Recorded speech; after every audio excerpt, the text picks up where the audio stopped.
अब आई बात, मैं आखिर बात ये कहता हूं कि जो बार बार राकेश जी भी कह रहे हैं, आप भी कह रहे हैं, योगी आदित्यनाथ बहुत बड़े वो काम करते हैं, दुनिया में डंका बज रहा है। उनका डंका इसलिए बज रहा है कि वो हर कार्य में, वो नियुक्ति में जाति धर्म देखते हैं, वो ट्रांसफर पोस्टिंग में जाति धर्म देखते हैं, वो अपराधियों की जाति धर्म देखते हैं। विधानसभा के अंदर 2 लोगों का नाम लेते हैं, एक मुसलमान एक यादव, जबकि उसमें गिरफ्तार 16 लोग हुए थे और बाद में पता चलता है कि वो दोनों थे ही नहीं।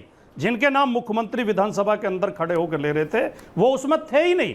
अगर अपराधी मुसलमान है, यादव है या समाजवादी पार्टी से जुड़ा है तो बाबा का बुलडोजर तुरंत जाकर उनके घर गिरा देता है बिना किसी कोर्ट के आदेश के। और अगर अपराधी भारतीय जनता पार्टी से जुड़ा है और किसी और जाति धर्म का, ये उदाहरण है बनारस हिंदू विश्वविद्यालय में गैंगरेप करने वाले ये सक्षम पटेल, कुणाल पांडे और अभिषेक चौहान अगर होते हैं तो फिर बाबा के बुलडोजर में तेल नहीं होता है, फिर बाबा का बुलडोजर स्टार्ट ही नहीं होता है।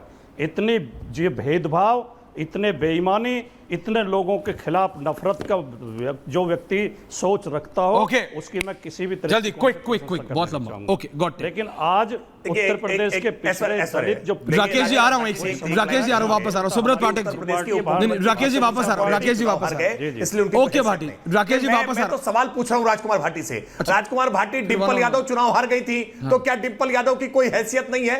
यही डिंपल यादव इसी सुब्रत पाठक जी से चुनाव हारी थी, तो क्या डिंपल यादव की कोई हैसियत नहीं है? धर्मेंद्र यादव चुनाव हारे थे, तो क्या धर्मेंद्र यादव की कोई हैसियत नहीं है? चुनाव में जय या पराजय होती है, इसके आधार पर हैसियत तय करने लगेंगे। आपकी हैसियत है कि आप केशव प्रसाद मौर्य की हैसियत तय करेंगे। केशव प्रसाद मौर्य अपनी मेहनत से आए हैं, कोई विरासत के आधार पर नहीं है, कोई मुलायम सिंह यादव के बेटे के आधार पर अखिलेश यादव ने राजनीति खड़ी की। 14 हारे, 17 हारे, 19 हारे, 22 हारे, पंचायत हारे, निकाय हारे, उपचुनाव हारे। इतने चुनाव हारने के बाद भी अखिलेश यादव की हैसियत है। तनिक सी जीत क्या मिल गई कि इतने मुगालती में आ गए, इतने गुरूर में आ गए। ये गुरूर टूटेगा, इसी उपचुनाव में टूटेगा, 27 में फिर टूटेगा, 29 में फिर तोड़ेंगे।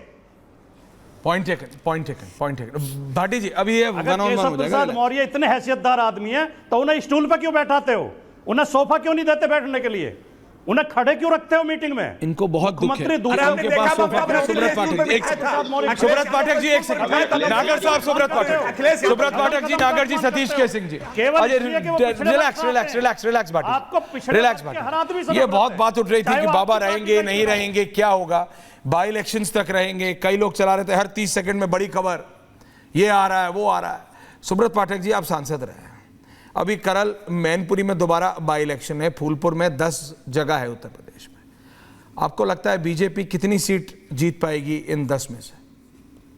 पाठक साहब। देखो, हमारा प्रयास 10 की 10 सीटें जीतने का है और फिर बाकी तो देखो जनता तय करेगी, जनता का क्या जनादेश है। तो कुल मिलाकर जो मुझे लगता है कि आज जिस प्रकार से देखो, जो अभी जो लोकसभा के चुनाव में जो जनता गुमराह हुई थी, उसको धीरे धीरे समझ में आ रहा है। और जिस प्रकार की स्थितियां हैं, जो राजनीतिक परिदृश्य है, सबको सब कुछ समझ में आ रहा है। इसलिए झूठ बहुत दूर तक नहीं जाता है, चलता है, थोड़ी दूर तक चलता है, लेकिन देखो मंजिल तक पहुंच जाए कभी नहीं पहुंचता। तो आज सबको सारी चीजें समझ में आ गई हैं। मुस्लिम तुष्टीकरण की राजनीति समझ में आ गई है और समाजवादी पार्टी का क्या चरित्र है वह भी धीरे धीरे सबके सामने उजागर हो गया है। तो मैं समझता हूं कि उपचुनाव में नतीजे जो है भारतीय जनता पार्टी के पक्ष में आएंगे। हाँ, एक आध सीट हो सकती है कहाँ भाई, जहाँ के ऊपर हमारे वोट न देने वालों का जहाँ वोट बहुत ही अधिक हो, तो वो कुल मिलाकर उसकी बात अलग है। एक आध सीट अगर ऐसी कोई होगी तो, नहीं तो मैं समझता हूं कि सभी सीटें भारतीय जनता पार्टी जीतेगी, क्योंकि ये उत्तर प्रदेश का उपचुनाव 2027 से जोड़ा जा रहा है। तो 2027 में भारतीय जनता पार्टी की सरकार फिर से बने, योगी जी उत्तर प्रदेश के फिर से मुख्यमंत्री बने, एक बात। दूसरी बात अभी चल रही थी जो केशव जी को लेकर और योगी जी को लेकर, जो किसी भी प्रकार की कोई लड़ाई झगड़ा, कोई कभी लड़ाई झगड़ा होता ही नहीं है कि लोकतांत्रिक राजनीतिक दल है, हमारा देश में लोकतंत्र लागू है। तो कुल मिलाकर यहाँ अपनी बात कहने का सभी को अधिकार है, सब लोग अपनी अपनी बात कहते हैं। अगर माने केशव जी को कोई बात लगी होगी, वो बात केशव जी ने कह दी, तो इसमें बुराई क्या है? केशव जी भी पार्टी के प्रदेश अध्यक्ष रहे हैं। और दूसरी बात, अखिलेश जी से हैसियत की बात अगर अखिलेश जी करते हैं, तो मैं समझता हूं अखिलेश जी को केशव जी और योगी जी से हैसियत नापनी नहीं चाहिए, क्योंकि योगी जी और केशव जी की अखिलेश जी के आगे कोई हैसियत नहीं है। ये बात सही है।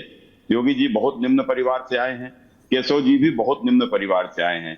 केशव जी बेचारे अपना, आपने देखा होगा तो सुना है कि वो अखबार बांटा करते थे, अखबार बांटकर अपनी मेहनत करते हुए यहाँ राजनीति में आए हैं।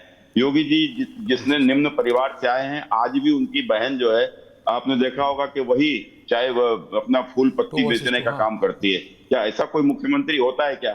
तो क्या तुलना हो सकती है? कोई तुलना ही नहीं हो सकती कभी अखिलेश जी की और केशव जी से या योगी जी से। तो इसलिए मैं समझता हूं कि जो इस प्रकार की निम्न टिप्पणी अखिलेश जी अगर वो करते हैं तो यही सामंतवाद है उनका, और यह परिवारवादी एक परंपरा है कि उनको लगता है कि शायद उनसे बड़ा कोई नहीं है, क्योंकि वो मुलायम सिंह जी के पुत्र हैं। अब भाई केशव जी का क्या दुर्भाग्य कि उनके पिता मुलायम सिंह जी नहीं है। भाई केशव जी ने तो जो कुछ भी किया है अपनी मेहनत से किया है। कोई व्यक्ति अपनी मेहनत से आता है, अपनी मेहनत से छोटे छोटे काम करता है, कभी धरना करता है, कभी प्रदर्शन करता है, कभी छोटे छोटे मुद्दों पर लड़ाई झगड़ा करता है, और फिर उसके बाद में फिर आकर एक स्थान बनता है। और भारतीय, ये मैं आपकी बात मानता हूं पाठक साहब, भारतीय जनता पार्टी, नहीं सांसद जी मैं आपकी बात मानता हूं, लेकिन ये नहीं मानता कि पार्टी में कोई दिक्कत थी नहीं। पार्टी में तो सब कुछ अच्छा था, सब कुछ हंकी डोरी था। सतीश के सिंह जी ऐसा नहीं था। नागर साहब आ रहा हूं सर। सतीश के सिंह ऐश्वर्य जी देखो, पार्टी हमने कहा कि लोकतांत्रिक पार्टी है, और सबको अपनी बात ऐसा भी क्या लोकतंत्र कि बाबा ला रहे हैं बिल और प्रदेश अध्यक्ष भूपेंद्र जी आर्टिकल दे रहे हैं 5-5 कॉलम का कि कैसे ये बीजेपी को तोड़ देगा। नहीं देखिए पाठक जी, आप भी नेता हैं, आप भी इलेक्शन जीतते हैं हारते हैं, सब होता है, आपको पता है। ऐसा भी क्या डेमोक्रेसी कि बाबा ला रहे हैं बिल और प्रदेश अध्यक्ष अखबारों में 5-5, 6-6 कॉलम का आर्टिकल दे रहे हैं कि ये बीजेपी को तोड़ देगा। ये तो आपने समाजवादी पार्टी को मतलब फूड फॉर थॉट नहीं, आपने तो पूरा का पूरा 5 कोर्स मील परोस दिया था कि देखो क्या क्या गड़बड़ है। नहीं देखिए, वो आप नकार नहीं सकते पार्टी। नहीं उसको डिफेंड करके क्या फायदा? नहीं आप उसको डिफेंड कर ही नहीं सकते, दैट्स ओके। वो आपके लिए डेमोक्रेसी है तो फिर ठीक है। सतीश के सिंह जी, नागर साहब आ रहा हूं उसके बाद, राकेश जी को लाई।